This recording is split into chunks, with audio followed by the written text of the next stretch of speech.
Hi, this is John Rowell for the Rowell Report. Today is Monday, December 15th, 2025, and the big question for today is what is going on with all of the peace talks? We see that the United States is meeting with European countries and Ukraine. They're discussing the various points of their once stated ultimatum, which now just looks like a wish list from the United States to try to close out this conflict quickly with hodgepodge put together a peace deal. But no one really bought into that peace deal, and it fell flat on its face.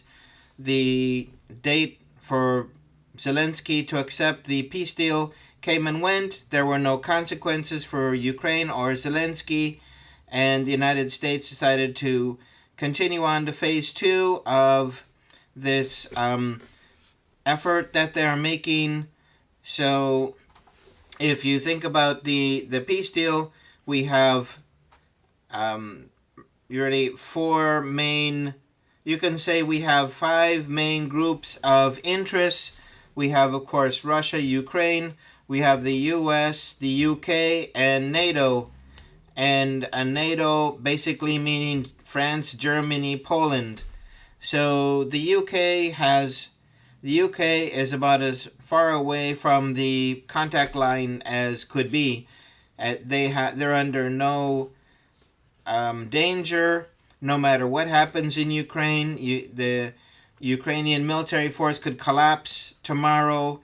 Russia could go all the way to the Polish border, and it basically means nothing for the UK. Of course, all the money that they loan to Zelensky and pals will never be recovered unless they want to try to look in some Swiss or UAE bank account to see where that money actually landed up. But anyway, the UK has its own interest. Germany, Poland, France has other interests. They want basically to demilitarize Russia, to destroy Russia's economy. They want to not wake up in the morning and think that Russia is improving its economy and increasing its military potential, both soldiers, military equipment, missiles, drones, tanks, whatever. So Poland, Germany, and France have other interests. At one point, Italy was in there also trying to give its 2 cents, but it realized that it was just repeating the same talking points as France and Germany, and its presence really wasn't needed. So they have pulled back, and so we have the Ukraine interests, which they basically want war crime trials for President Putin. They want their territory returned to them. They want reparation payments. They want NATO troops sitting on the Russian border. They want everything. They want nuclear weapons. They want tomahawks. So that's Ukraine. And what does Russia want? Russia's expressed its interest some time ago. It wants a Ukraine that's demilitarized, denazified, where Russian citizens can practice their religion, the Russian Orthodox faith. They can speak their language, and without having being sanctioned by the Ukraine government. So they basically want freedom for their people, and they also want NATO to be out of Ukraine forever. So we have all these interests, and they get together at the table, and they're all talking basically 5 different languages. No one understands each other. There's no possibility for an agreement really on even the most basic points. You'll get the coalition of the willing getting together, and they'll make a statement, but it's vague and it's very impractical. So we have Zelensky, and what does he want? He wants NATO Article 5 like guarantees. Exactly what Russia said they went into war with Ukraine to prevent. So you put that on the table, and there's going to be zero agreements with Russia. Apparently, the situation in Ukraine isn't bad enough to force Zelensky to start, dealing with the Russians with the points that they have set out as solutions to the conflict, and they continue to feel being backed up by European powers and even by the United States. Of course, the U.S. is still sending weapons. They're still getting money to Ukraine. They're still providing NATO super intelligent generals in Germany, providing them with all kinds of cool, military advice, and they're still getting the satellite feed so that they can target their drones. So, basically the U.S. is playing a game with Russia, saying we're not helping, we're not a part of this conflict, but of course they are. And Russia knows that, so Russia is sticking firm on their points, and the U.S. is looking to kind of churn all these agreements, all these proposals so fast that it would leave the Russians dizzy, and they would begin to give up on their main points that they want to focus on. So, really, in the end, what is the purpose of the peace deal discussions between the U.S., Ukraine, and European powers? It's basically to keep the U.S. Not only involved, but as a backstop to any NATO or European forces in Ukraine. This is has been the point of Ukraine since the Biden administration. Of course, now we have Trump. So either Trump is not able to pick up on this, or he just or sees this as beneficial to what he's trying to do. And we'll get to what the U.S. wants at the end here. But why does Russia not want NATO or the U.S. near its border? Well, we can take a look at the wars and conflicts that NATO has been involved in since 1985. I mean, we could go back further, but the bombing of Serbia was a change in strategy of NATO from a defensive posture to an offensive posture. They bombed Serbia 89 days. I could have that number a bit off, but basically they went all in on bombing Serbia, and they committed what many consider to be a war crime, bombing a TV station that was there and killing the people. They were not involved in the war effort, or not at all. So anyway, then they've been involved in Bosnia, of course, the Kosovo war, which I mentioned, the war in Afghanistan, the war in Iraq, the Libya intervention. They were involved in Syria. So basically, NATO is now in an offensive posture, and it's looking to create a, basically it mirrors the United States as empire building, but on a smaller scale. Now, why doesn't Russia want the U.S. on its border? Well, we know that since the World War II, there has been 6 wars, probably more. The Korean War, the Vietnam War, the Persian Gulf War against Saddam, and of course the reason why we got involved in the Persian Gulf War was that there was a blooming democracy in Kuwait, and we had to save that. So, but if you investigate a little bit, I don't think that there's ever been or ever will be a democracy in Kuwait. So Americans just bought into that propaganda. The war in Afghanistan, 20 years, just ridiculousness.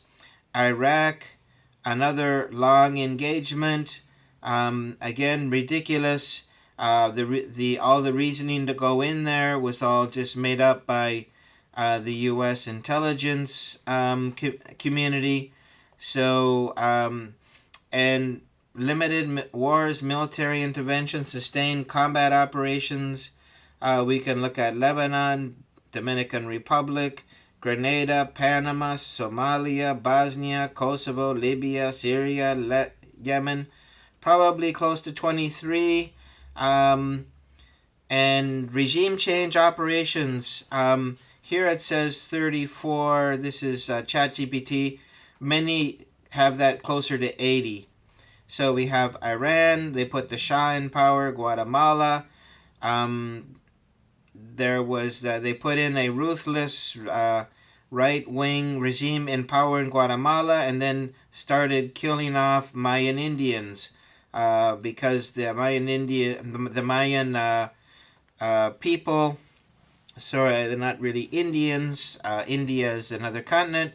So Mayan people were being bombed, and there were multiple war crimes committed there. Congo, Chile, that would be Pinochet.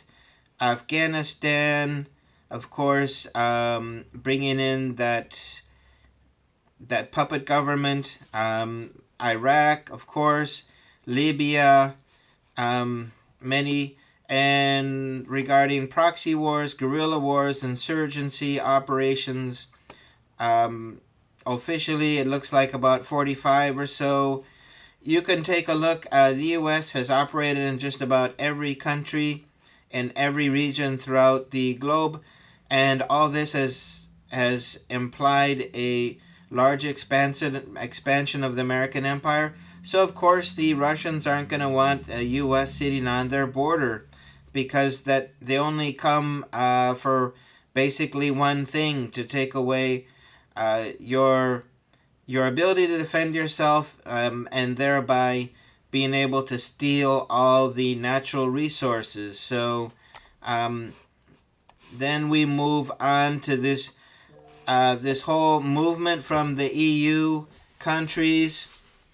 They want to bring Ukraine in,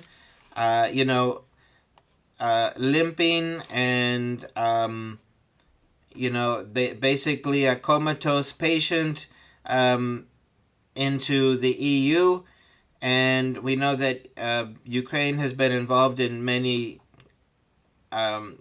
corruption scandals. The amount of corruption that is in Ukraine, that could spread throughout all EU countries, and despite that, EU moves forward. So this is kind of a backup plan to not having NATO, and we know that EU eventually will be militarized. That's what Ursula wants to do. So depending on what exactly the EU will be in the future will also imply whether Russia will be okay with EU membership or not. Finally, what's behind Putin's remark on Ukraine's EU membership? So here's a comment from Deutsche Welle. President Putin in the past has expressed a openness for Ukraine to become part of the EU, and so basically Putin sees NATO as this as this enemy, but EU as a friend. I don't buy into that whole narrative. The EU certainly has not been Russia's friend, and but there could be the silver lining for Russia if Ukraine was to enter EU. was that it would basically turn the EU into a Titanic and send it into the ice field. Eventually, the corruption, the bottomless pit of financial needs, the lack of accountability, the lack of transparency, all that would eat away, and eventually the EU countries would all go bottom up, and the EU would basically cease to function. So it's hard to say exactly why President Putin of Russia would be interested in Ukraine entering the EU, but if there was a guess, that's my guess, is that Ukraine would basically destroy the EU, would bring it to its doom. Many EU countries are already well over 100% of GDP and with debt, and if they were to push that to 200 or 300%, they would basically be printing money to survive, and that money would become worthless, and they would get hyperinflation. The people would rebel, blah, blah, blah. We've seen that in the past, and we probably would see it again. Hard to say exactly what the reasoning would be for President Putin to be okay with Ukraine entering the EU. But anyway, the Western countries always look for a funny and manipulative propaganda piece as to why President Putin would be okay with that. Now we move on to President Zelensky. He offers to drop NATO bid for security guarantees, but rejects U.S. push to cede territory. So President Zelensky sees the EU as basically the future of NATO. So NATO would basically morph into a EU militarized organization.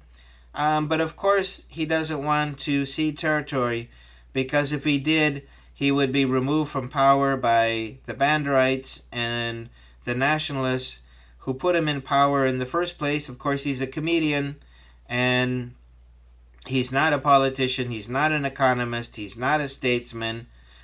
He does as he's told, and he follows the lead of the United States, the CIA, the MI6, the UK, and all the other countries that are there. So we see all this movement, but it's all going to come to naught. None of this, basically territory is a big deal in this agreement, and if Zelensky isn't ready to deal on that, then this peace deal won't go forward.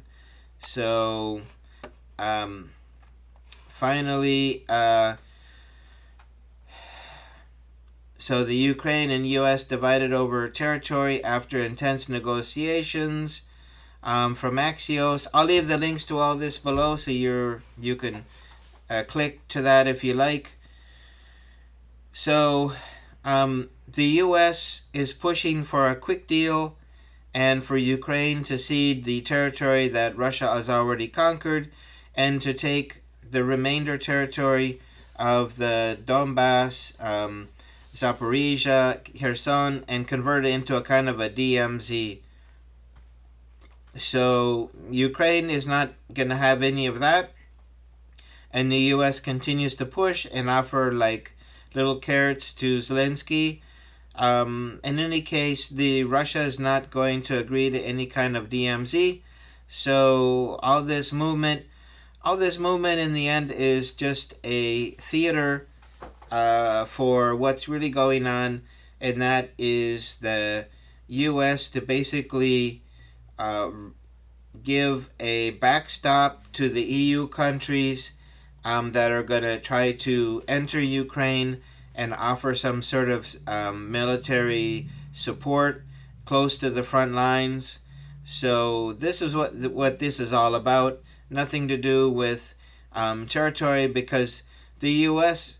could pull all support for Ukraine. Ukraine would go bottoms up the next day. So the U.S. has leverage, and why doesn't it use it? Because in the end, the goal of the United States. You can see here Moscow, and here at the border we have Sumy. This whole area we have close and between Chernihiv, Sumy, Kharkiv, all this area to the Dnieper River, to Kiev, all this area here, the U.S. wants to have a presence. They want to be able to place missiles pointing towards Moscow. The Russian Federation entered Ukraine to impede that to happening, but over time Russia is focused on the east of Ukraine, not on the northeast. So you can expect that if Russia is not going to accept any peace deal with Ukraine, that eventually they will begin to expand their footprint in this whole area to the east of the Dnieper River, to the Russian border, because that's the key area that the United States needs to hold on to, and that Russia wants to take, so that it can have a buffer and not have NATO or U.S. missiles pointing to Moscow sitting on the Russian border. So anyway, that's what this is all about. And all this movement around territory and security guarantees and reparations and blah, blah, blah really is irrelevant. What the U.S. wants to do is to conserve the greatest amount of territory in this area east of Kiev, east of the Dnieper River. They want to keep that area because then they can get their missiles quite close to Moscow, and they can begin to blackmail Russia, force it to start making changes that the U.S. wants Russia to make. So anyway, that is my report for today. And if you like this video, please hit the like button, share and subscribe, and I look forward to seeing you at the next one. Take care. Bye-bye.